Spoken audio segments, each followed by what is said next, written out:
Nah, dunia One Piece sekarang itu kini berada di ambang kehancuran ya. Elbaf menjadi saksi awalnya sejarah itu dimulai. Ular hitam dari pemerintahan dunia mengacaukan tanah para raksasa kan, ngebuat api berkobar di dua tempat paling berharga, sekolahan walrus dan perpustakaan burung hantu. Tak hanya tempat belajar biasa, perpustakaan ini menyimpan warisan intelektual Ohara yang seharusnya menjadi harapan umat manusia untuk memahami sejarah dunia.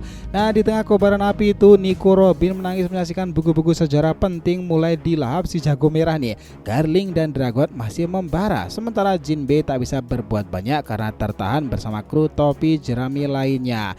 Di sisi lain, Pulau Hachinosu menjadi panggung utama bentrokan besar-besaran antara tiga kekuatan besar, bajak laut Akagami, bajak laut Kuroige, dan juga angkatan laut.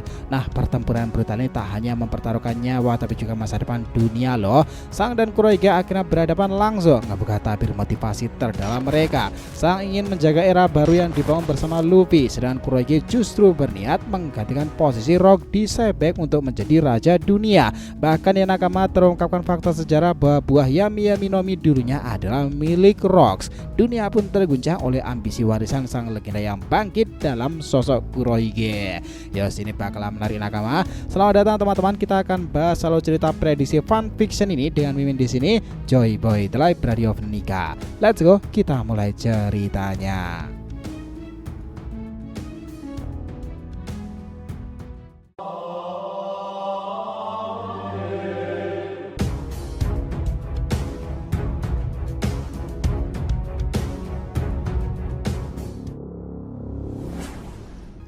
Oh ya, biar terus bisa berinteraksi dengan kalian ya, subscribe di channel ini dan bantu ramein video ini pula, oke? Disclaimer, di jenis konten alur cerita seperti ini, semua kejadian itu masih berupa spekulasi alias tidak resmi. Jika ingin versi rasional resmi, silahkan tonton di judul thumbnail alur teori ya Nakama.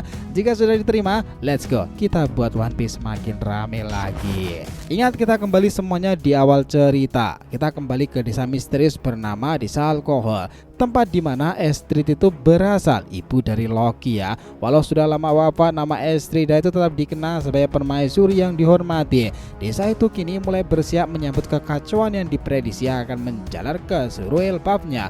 Tetua desa berbicara dengan cucunya mengenai ramalan lama soal kehancuran besar yang akan menimpa negeri raksasa tersebut. Sebuah peringatan yang selama ini diabaikan banyak orang. Sebaliknya, masyarakat malah fokus pada kutukan Loki, seolah semua masalah Elbaf berasal dari bocah bandel satu ini. Padahal sang tetua yakin betul anggapan itu berlebihan. Loki memang pernah nakal tapi tidak pantas disebut sebagai kutukan. Meski ia mencoba menjelaskan hal itu ke masyarakat, mereka lebih percaya pada ramalan Estrida.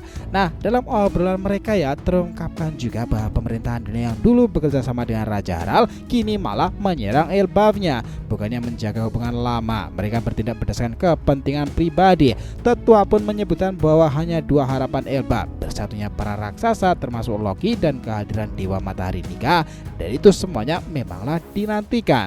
Menariknya Nakama, karena Luffy yang punya kekuatan Dewa Matahari Nika sedang berada di Elbaf, maka pertolongan ini tak hanya supranatural tapi juga nyata dan juga secara langsung. Nah, dari sana kita beralih ke Marijoa. Di sini pertempuran brutal antara pasukan revolusioner dan pemerintahan dunia sedang berlangsung pula. Vigarland Garling kini bertarung melawan Dragon dengan kekuatan penuhnya. Setelah mendapatkan izin dari Im Sama untuk menghancurkan sebagian Marijoa, selama tak merusak ruang-ruangan inti, pertempuran mereka menciptakan badai energi dan juga kehancuran besar.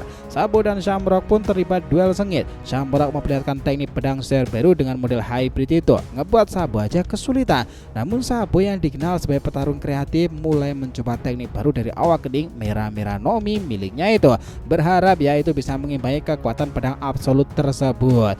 Nah, di sini kembali ke duel utamanya. Garling mengejek teknik cakar naga milik Dragon tersebut ini. Dragon tapi justru terprovokasi karena terus menggunakan tangan kosong ala keluarga Monkey D. Gorosei Garling pun emosi. Dragon tetap tenang nih, bahkan menyebutkan bahwa muridnya Sabu pun telah menguasai teknik tersebut. Pertarungan mereka menjadi simbol bentrokan dua generasi pemimpin besar loh. Sementara itu, Gorosei Valkyrie yang menjaga tahta kosong juga ikutan siaga. Ia merasakan betapa panasnya duel Dragon dan juga Garling, dan tahu bahwa jika pasukan revolusioner mencapai titik itu, ia harus segera turun tangan. Nah, arenanya kembali ke Sabo. Ia harus waspada karena teknik Serberu Shamrock dalam wujud hybrid jauh lebih cepat dan fleksibel pula. Serangan datang dari dua arah. dari Shamrock dan juga dari Cerberusnya itu sendiri. Tapi Sabu itu mulai mengatur nafasnya ya, karena ia sadar betul bahwa dalam situasi sulit ketenangan adalah posisi kunci. Dia telah mempersiapkan teknik baru yang bisa menjadi kunci pembalik keadaan pula. Lalu adegan berpindah ke markas unit pusat ya nakama, salah satu tokoh besar dunia bawah. Di sana beberapa pemimpin dunia mulai pada berkumpul ngebahas dampak perang Marijoa terhadap bisnis gelap mereka. Nah di sini ya mereka tuh mulai memperkirakan kekacauan besar akan terjadi dan sedang merumuskan langkah-langkah taktis. Nah di sini tuh ia bahkan mulai menjajaki aliansi dengan Kurohige ya, karena sebelumnya Laffy dari kelompok Kurohige telah datang ke markasnya. Namun tidak semua dari mereka ingin mengikuti jejak Umid. Beberapa pihak dunia bahkan justru tertarik menjalin aliansi dengan bajak laut topi jerami. Menariknya cuy, dua Yonko besar Luffy dan juga Akagami Sang belum punya koneksi langsung dengan dunia bawah. Tapi yang berbeda dengan Sang, Luffy sepertinya tidak akan tertarik dengan kerjasama seperti itu, karena ia lebih memilih berteman dengan orang-orang yang cocok dengannya secara pribadi, bukan karena kepentingan politik dan juga bisnis ya. Situasi ini kian mencekam dan kini para penguasa dunia baik dari atas maupun bawah tanah semua mulai pada bergerak nih. Garling Dragon bertarung untuk nasib dunia, Elbap bersiap menghadapi kutukan yang berubah jadi takdir, dan di balik semua itu Luffy Loki akan jadi poros utama yang bisa menentukan apakah dunia One Piece akan diselamatkan atau malah hancur dalam api kekacauan fatal nakama. Nah kita ingat bagaimana Elbap api terus menjalar dari sekolahan Walrus menuju perpustakaan burung hantu, tempat suci bayi pengetahuan kuno nih. Meskipun baru sebagian area yang terbakar, para penghuni pulau tahu bahwa jika tak segera ditangani, api ini bisa menghancurkan segala-galanya. Jinbei yang biasanya mampu mengendalikan air ya, kini tak bisa berbuat apa-apa karena ditahan bersama kru lainnya.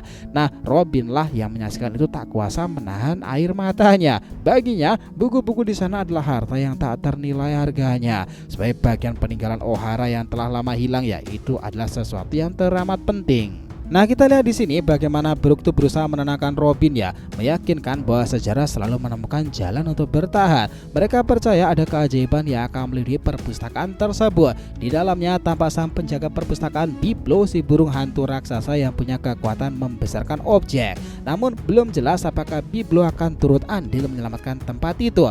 Rak-rak buku masih selamat, tapi waktu terus berjalan dan api jelas semakin dekat pula. Perpustakaan itu sendiri menyimpan berbagai literatur langka, mulai dari kitab Hale yang meramalkan 3 zaman dunia, buku-buku tentang para dewa, pohon Adam, hingga manuskrip misterius dengan lingkaran sihir mirip kekuatan Im sama Abyss. Sementara para prajurit raksasa berjuang menyiram api dengan air itu ya, mereka diganggu oleh monster mimpi buruk dan para raksasa iblis utusan Im sama. Nah keadaan itu benar-benar mencekam sekarang ini di Elbapnya. Kita beralih di tempat lain. Pulau Hachinosu sedang dilanda pertempuran sengit-sengitnya. 3 faksi bertarung brutalnya, bajak laut Akagami, bajak laut Kurohige, dan juga angkatan laut. Rockstar dari kru Sang terlihat membantu sama kru yang kelelahan. Dia menyebutkan ini sebagai pertempuran terberat yang pernah mereka jalani. Di sisi lain, Limejus yang menyerang Avalo Pizarro ngebayang tak bisa lagi mengendalikan Pulau Hachinosu. Pizarro pun harus bertarung langsung dan mengungkapkan masa lalunya. Ternyata dulu ini dia seorang raja di North Blue yang digulingkan.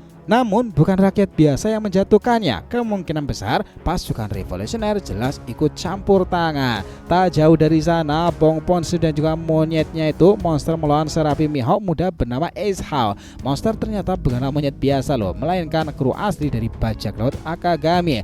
Mereka harus menghadapi ancaman dari Seraphim yang kini dikendalikan oleh Katsalina Devon, setelah dirinya itu menyamar menjadi Gorosei Saturnus dan memberikan perintah pada para klon tersebut ya.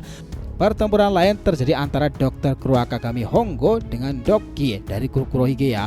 Doki menyebarkan wabah dari buah iblis Shiku no Mi, ngebuat para bawahannya menjadi brutal dan kuat pula. Hongo pun terpaksa menghadapi mereka semuanya dan sempat terpental oleh serangan Doki ya. Namun dengan tekad kuat itu, ia bangkit kembali untuk bertarung lagi. Nah, pertarungan klimaks pun tak bisa dihindari lagi. Sang dan Kurohige akhirnya berhadapan secara langsung. Di sini Sang itu melancarkan tebasan beruntun mirip dengan Kamusari Divine Departure, membuat Kurohige kewalahan.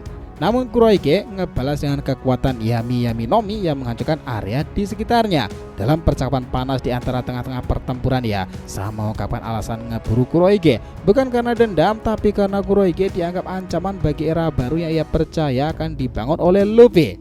Kurohige menanggapi dengan angkuh bahwa era baru adalah miliknya, mengaku bahwa dia bukan ingin jadi penerus Roger tapi ingin menjadi penerus dari Rock D. Sebek.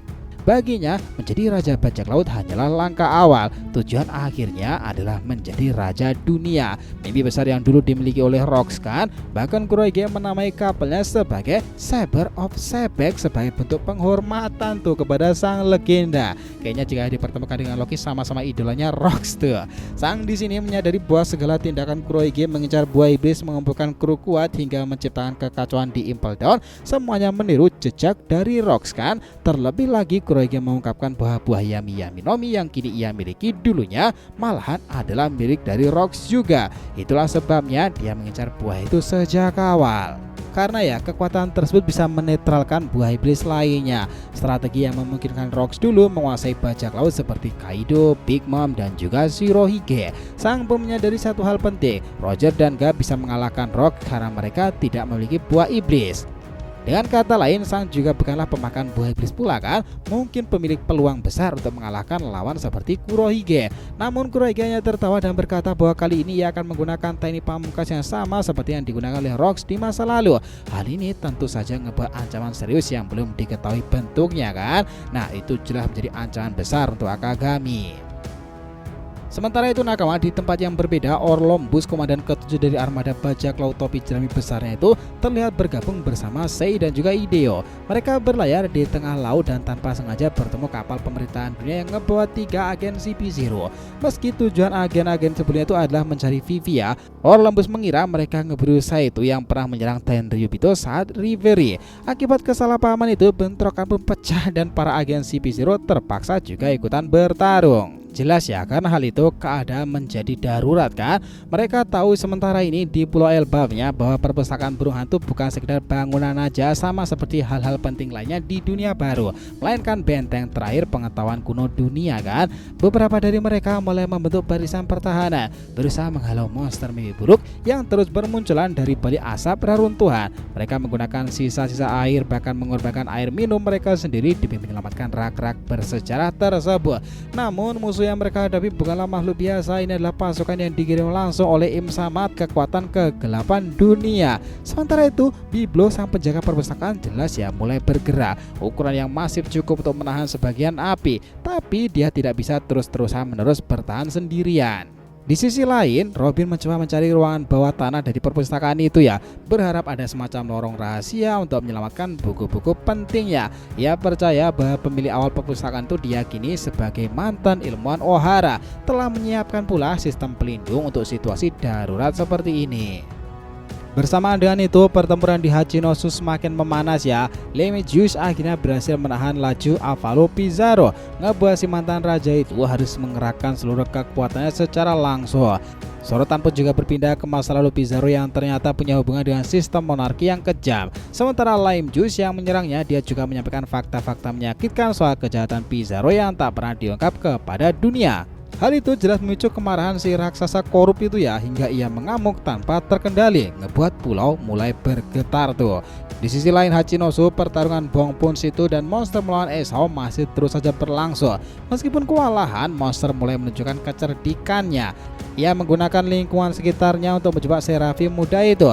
Sementara Bong Punsitu terus mengempur dengan tinjunya yang berbobot seperti meriam. Serangan-serangan itu berhasil ngebuat Esau mundur beberapa langkah. Satu hal yang langka bagi seorang Seraphim kan. Namun seperti yang dikatakan sebelumnya, mereka masih dalam tahap pertumbuhan. Semakin lama pertarungan berlangsung, kekuatan mereka justru makin berkembang pula. Doki jelas tak tinggal diam. Setelah meluncurkan wabah kepada para anak buahnya, ia menyiapkan langkah gila berikutnya. Melepaskan semacam virus tidur, siapapun yang terpapar akan merasa kantuk luar biasa. Hongo terkena efek dan sempat kehilangan fokus nih, tapi berkat pelatihan medis dan penguasaan haki yang tinggi, berhasil menahan efek itu dan kembali bangkit lagi, melepaskan serangan kejutan memadukan teknik kedokteran dan senjata unik yang digunakan dengan Busosho Kuno Haki. Serangan itu cukup untuk ngebuat Doki terpental dan terkena luka berat di bagian dadanya. Namun ya, pusat perhatian semua orang tetap berada pada pertarungan antara Sang dan juga Kurohige. Serangan demi serangan kedua yang ngebuat medan tempur porak-porandane. Kurohige sempat meluncurkan gravitasi hitam yang ngebuat tanah di bawah kaki Sang itu lenyap seketika.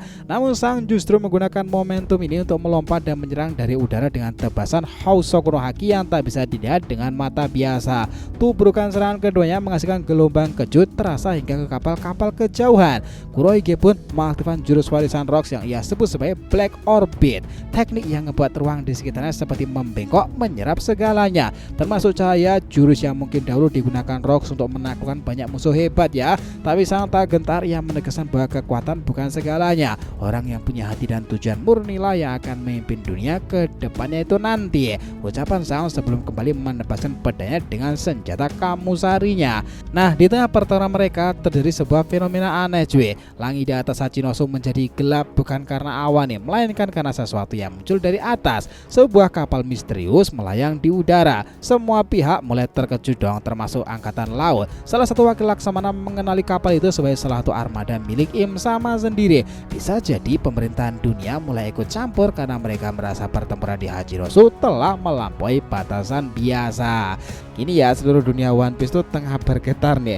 Di berbagai sudut kekuatan besar itu sedang pada bergerak. Pemerintahan dunia, angkatan laut, bajak laut, Yonko, armada besar topi jerami, revolusioner, dan juga orang-orang besar lainnya yang dulu tersembunyi kini mulai menunjukkan tarinya lagi.